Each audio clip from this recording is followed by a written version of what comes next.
अस्सलाम वालेकुम। पाकिस्तान में इस वक्त शाम के 7, भारत में 7:30 और यहाँ हमारे स्टूडियोज की घड़ियों में सुबह के 10 बज रहे हैं। वॉइस ऑफ अमेरिका वाशिंगटन की उर्दू सर्विस से हमारी बाकायदा नशरियात का आगाज होता है। पहले घंटे के लिए मैं हूँ आपका मेजबान खालिद हमीद। जैसा कि आप देख रहे हैं, फेसबुक लाइव पर हम आपके सामने हैं और वेबसाइट और रेडियो पर हमारा ये 1 घंटे का न्यूज शो जारी रहेगा। तो आगाज करते हैं पहले आज की अहम खबरों की सुर्खियों से। पाकिस्तानी अखबार डॉन की इत्तला के मुताबिक पाकिस्तान ने मंगल के रोज आलमी बैंक के साथ 91 करोड़ 80 लाख डॉलर की मालियत के 3 कर्जों पर दस्तखत किए हैं। पाकिस्तान के वजीर खारजा शाह महमूद कुरैशी और उनके अमरीकी हम मनसब माइक पॉम्पियो के दरमियान फोन पर राब्ता हुआ है, जिसके दौरान दोनों रहनुमाओं ने दो तरफा ताल्लुकात, खित्ते में अमन सलामती की सूरत हाल और फाइनेंशियल एक्शन टास्क फोर्स से मुतालिक उमूर पर तबादला ख्याल किया है। पाकिस्तान में अपोजिशन ने मुत्तफिका तौर पर फैसला किया है कि मौजूदा हुकूमत की तरफ से पेश करदा बजट को मंजूर नहीं होने दिया जाएगा। भारत का जेर इंतजाम कश्मीर में सरगर्म मुश्तबा अस्करी पसंदों ने हिफाजती दस्तों पर हमले एक मरतबा फिर तेज कर दिए हैं। पाकिस्तान, अफगानिस्तान, ईरान और अक़वाम मुत्तहिदा के इदारे बराए मुहाजिरीन ने बैनुल-अक़वामी बिरादरी से अफगान मुहाजिरीन की अपनी वतन वापसी और उनकी बहाली और उनकी मेजबानी करने वाले मुल्कों की इआनत करने का मुतालबा किया है। और अफगान कौमी सलामती के मुशीर हमदुल्ला मुहिब ने मंगल के रोज रूस में एक कॉन्फ्रेंस से खिताब किया है। और बरतानिया की वजीर आजम थेरेसा मे ने अफगानिस्तान के सदर अशरफ गनी को अपनी रिहाइशगाह 10 डाउनिंग स्ट्रीट पर मदऊ किया है और उनसे इलाके की सूरत हाल पर गुफ्तगू की। मिस्र के साबिक सदर मोहम्मद मोर्सी को मंगल की सुबह कायरा के मगरबी जिले नसर सिटी में वाक़ई एक कब्रस्तान में सपुर्द खाक कर दिया गया। और मिस्र में हिज़्ब इख्तिलाफ की कलअदम जमात अख़वानुल मुस्लिमीन और जस्टिस पॉलिटिकल पार्टी ने साबिक सदर मोहम्मद मोर्सी की मौत का जिम्मेदार मिस्र के हुक्काम को करार दिया है। ट्रंप इंतजामिया एल सल्वाडोर, ग्वाटेमाला और होंडुरास के लिए लाखों डॉलर्स की इमदाद में कटौती का मंसूबा बना रही है, जबकि कानूनसाजों ने इस मंसूबे को जालिमाना करार दिया है। और सदर डोनाल्ड ट्रंप ने ऐलान किया है कि अमरीकी हुकाम आइंदा हफ्ते से उन लाखों तारिकीन वतन को मुल्क बदर करना शुरू कर देंगे जो गैर कानूनी तौर पर अमरीका में मुकीम हैं। और अमरीका ने ईरान से लाए खतरात के पेश नजर अपने मजीद 1000 फौजी एहलकार मशरिक़ वस्ता भेजने का ऐलान किया है। ये थी शह सुर्खियां, तफसील कुछ देर के बाद।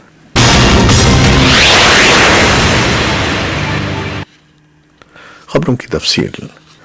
पाकिस्तान ने मंगल के रोज आलमी बैंक के साथ 91 करोड़ 80 लाख डॉलर की मालियत के 3 कर्जों पर दस्तखत किए हैं। वजीर आजम के लिए खजाने के मुशीर डॉक्टर अब्दुल हफीज शेख भी इस तकरीब में मौजूद थे, जिसमें डायरेक्टर वर्ल्ड बैंक और पाकिस्तान के इक़्तिसादी उमूर के सेक्रेटरी ने मुआहदे पर दस्तखत किए। आलमी बैंक के कंट्री डायरेक्टर ने मुआहदे के बाद हफीज शेख के साथ मुलाकात की, जिन्होंने पाकिस्तानी हुकूमत की मुसलसल हिमायत पर आलमी बैंक का शुक्रिया अदा किया।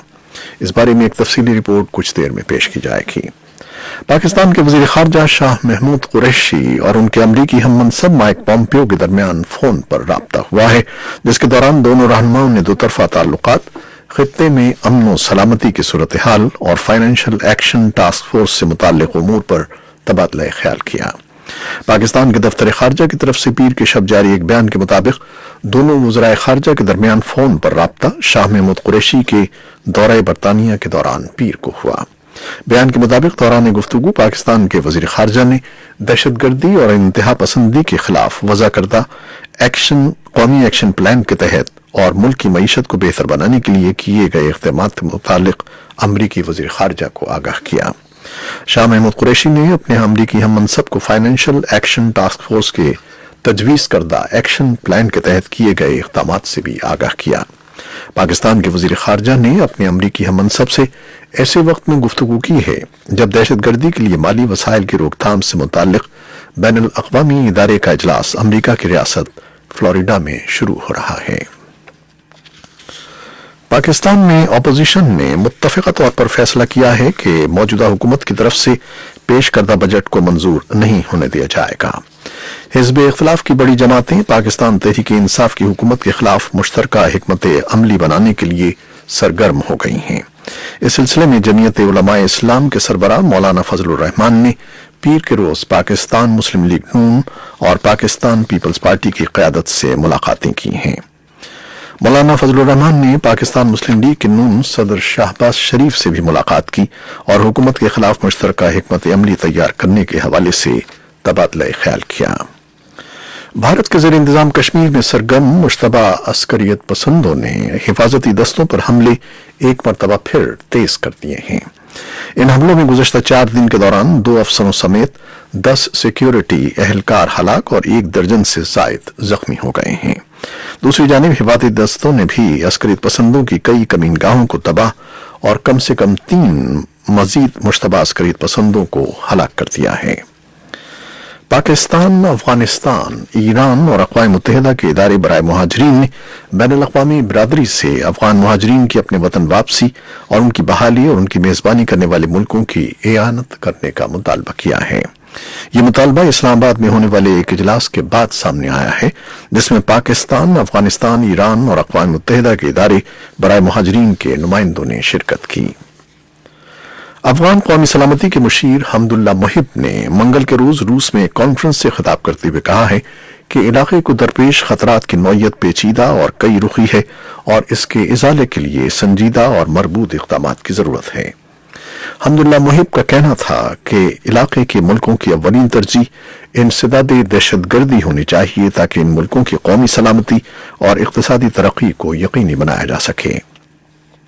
ادھر برطانیہ کی وزیر اعظم تھریسا مے نے افغانستان کے صدر اشرف غنی کو 10 ڈاؤننگ اسٹریٹ پر مدعو کیا ہے جو ان کی رہائش گاہ ہے۔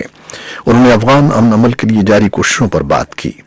انگلینڈ افغانستان کی ترقی میں مدد دیتا ہے۔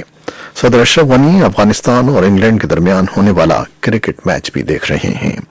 اسی اثنا میں ڈی اے افغانستان بینک کے عہدیداروں نے میڈیا کی کچھ رپورٹوں کو مسترد کیا ہے کہ افغانستان نے $5 ارب بیرونی ملکوں خاص طور پر ایران اسمگل کیے ہیں، لیکن ایمل حصور نے وائس آف امریکہ کو بتایا کہ افغانستان سے سرحدی ہمسایہ ملکوں میں غیر ملکی کرنسی کو کنٹرول کرنا مرکزی بینک کی ذمہ داریوں میں شامل نہیں ہے، لیکن افغانستان کے مرکزی منی ایکسچینج مارکیٹ کے سربراہ نے تصدیق کی ہے کہ امریکی ڈالر ہمسایہ ملکوں کو اسمگل کیے گئے ہیں۔ مصر کے سابق صدر محمد مرسی کو منگل کی صبح قاہرہ کے مغربی ضلع نصر سٹی میں واقع ایک قبرستان میں سپرد خاک کر دیا گیا۔ وہ کل قاہرہ کی ایک عدالت میں اچانک بے ہوش ہو گئے تھے اور پھر انتقال کر گئے۔ ادھر مصر میں حزب اختلاف کی کالعدم جماعت اخوان المسلمین اور جسٹس پولیٹیکل پارٹی نے سابق صدر مرسی کی موت کا ذمہ دار مصر کے حکام کو قرار دیا ہے۔ ان کا کہنا ہے کہ مرسی کو ناقص خوراک دی گئی اور ان کی ادویات روکی گئیں جو آہستہ آہستہ ان کی موت کا سبب بنی۔ ٹرمپ انتظامیہ ایل سیلویڈور، گوئٹے-مالا اور ہنڈوراس کے لیے لاکھوں ڈالرز کی امداد میں کٹوتی کا منصوبہ بنا رہی ہے۔ پیر کے روز یہ خبر اس کے بعد آئی جب صدر ڈونلڈ ٹرمپ نے وسطی امریکہ کے ہزارہا تارکین کو تنقید کا نشانہ بنایا جو سیاسی پناہ کی تلاش کے لیے میکسیکو کے راستے امریکہ کی طرف آتے ہیں۔ قانون سازوں نے امداد میں کٹوتی کے اس منصوبے کو ظالمانہ قرار دیا ہے جہاں بھوک اور افلاس کی شدت ہے۔ ان کا کہنا تھا کہ یہ اقدام غیر پیداواری ہو سکتا ہے کیونکہ اس سے تارکین وطن میں کمی کے بجائے اضافہ ہو جائے گا۔ ادھر صدر ڈونلڈ ٹرمپ نے اعلان کیا ہے کہ امریکی حکام آئندہ ہفتے سے ان لاکھوں تارکین وطن کو ملک بدر کرنا شروع کر دیں گے جو غیر قانونی طور پر امریکہ میں مقیم ہیں۔ پیر کو اپنے ایک ٹویٹ میں صدر ٹرمپ نے کہا کہ امیگریشن اینڈ کسٹمز انفورسمنٹ کا ادارہ آئندہ ہفتے سے ان لاکھوں غیر ملکیوں کی بے دخلی کا عمل شروع کر دے گا جو غیر قانونی طور پر کسی نہ کسی طریقے سے امریکہ پہنچ گئے ہیں۔ صدر نے اپنے ٹویٹ میں کہا کہ ان افراد کو اتنی ہی تیزی سے امریکہ سے نکالا جائے گا جتنی تیزی سے وہ یہاں پہنچے ہیں، لیکن صدر نے یہ وضاحت نہیں کی کہ ان افراد کو کس طرح اور کہاں بھیجا جائے گا۔ امریکہ نے ایران سے لاحق خطرات کے پیش نظر اپنے مزید 1000 فوجی اہلکار مشرق وسطی بھیجنے کا اعلان کیا ہے۔ مزید فوجیوں کی تعیناتی کا اعلان پیر کو عبوری وزیر دفاع پیٹرک شینہن نے کیا، جن کے بقول ان فوجیوں کو دفاعی مقاصد کے لیے تعینات کیا جا رہا ہے۔ یہ تھی وہ خبریں جو فیس بک لائیو پر ہم نے آپ کے لیے پیش کی۔ ویب سائٹ اور ریڈیو پر ہمارا یہ 1 گھنٹے کا نیوز شو جاری رہے گا۔ کیمرہ مین فواد الیاس کے ساتھ فیس بک لائیو سے اجازت دیجیے۔ اللہ حافظ۔